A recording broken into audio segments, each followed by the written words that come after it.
Hi, I'm Robert Osborne.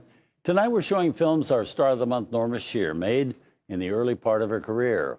Up next, we have her in a melodrama from MGM in 1928 called A Lady of Chance. Now, it's actually Norma's very first talking picture, sort of. It's basically a silent film, but it does contain some spoken dialogue, although it's not Norma doing any of the talking. So what, you ask, is going on?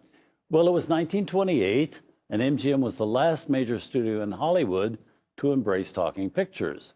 MGM bosses Louis B. Mayer and Irving Thalberg initially didn't believe that sound movies would catch on. Well, when they did, MGM did not have any sound movies for theaters to play. Moviegoers were now only paying to see talking pictures. So MGM began taking these silent films that they'd made, which hadn't yet been released, like our next one, adding sound sequences to them, and voila, they then had a sound movie for those eager audiences to see. Now, Norma's first genuine talking picture was called The Trial of Mary Dugan, and that came out the following year in 1929. And she didn't go into the new world unprepared.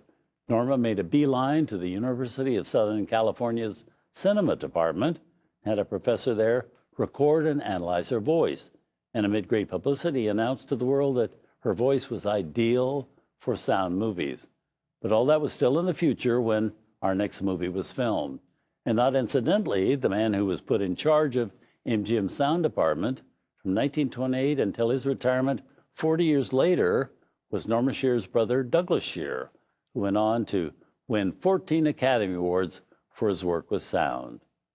Here from 1928, directed by Robert Z. Leonard, also with Lowell Sherman and future cowboy star Johnny McBrown, Norma Shearer as A Lady of Chance.